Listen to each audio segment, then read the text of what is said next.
Good morning, ladies and gentlemen. Just thought I'd, talk to y'all for a little bit. We're gonna talk a little bit about the different costs when you come to close.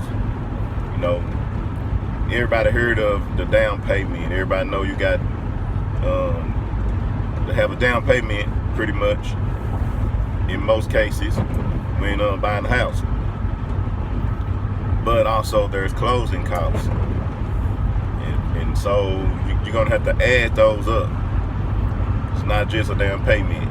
There are closing costs, and there's no set amount of money that you're gonna need to have. It just all depends. So you kind of want to get educated on what you're dealing with. And if you're getting a FHA loan, which a majority of the buyers are getting FHA loans, then that's 3.5% of the purchase price of the house. So just add that up. That's like $3,500 per $100,000. So if you're buying a $200,000 house, then you can say that's going to be about $7,000 down. But you also have closing costs, which consist of the title policy and the taxes. If you buy your house at the early part of the year, you're going to have more to pay in taxes because you're paying your part of the year. The seller is going to pay their part. So if you buy the house in November, you're only paying 2 months in taxes, for that year.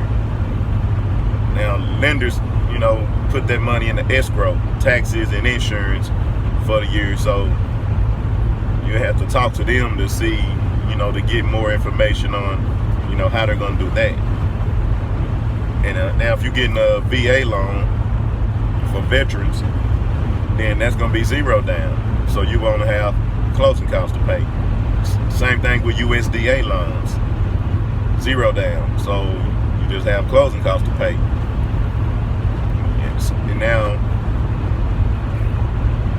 what most realtors would do, and I'm a realtor, so something that I would do is negotiate the closing costs with the seller. They want to sell the house. They're finna get a lump sum of money. In most cases, they don't mind helping with closing costs, if not paying all the closing costs. It just depends on what kind of market you're in.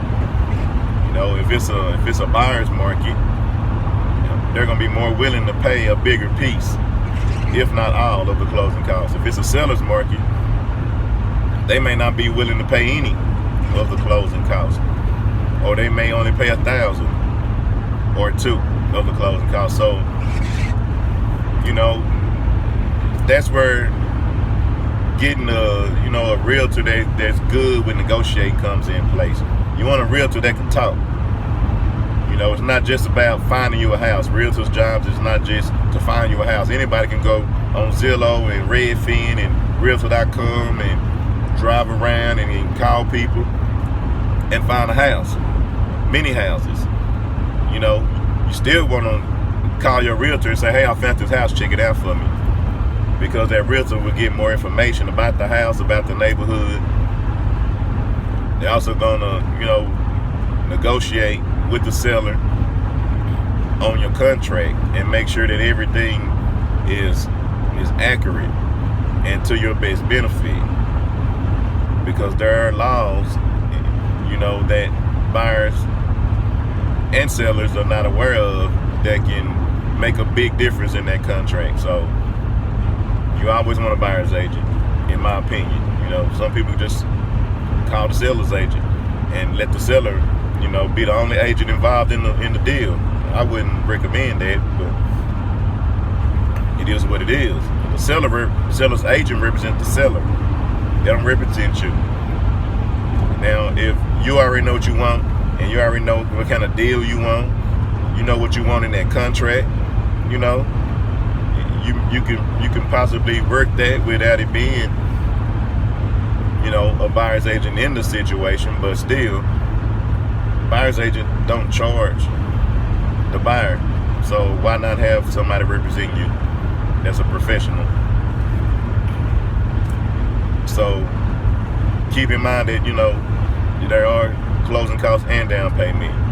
You know, years ago I used to think, you know, down payment means just down payment, however much you put down, but the county, you know, and everything, they want their taxes, and you know, you want to get a title policy to make sure there's no liens on the title.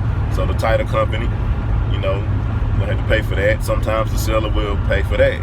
It all depends, like I say, on your negotiations with the seller. So when it comes to how much money you need, it depends. You know, that all depends on a lot of things. You know, you got conventional loans. Sometimes they can be 5% or more. It just depends on your credit worthiness.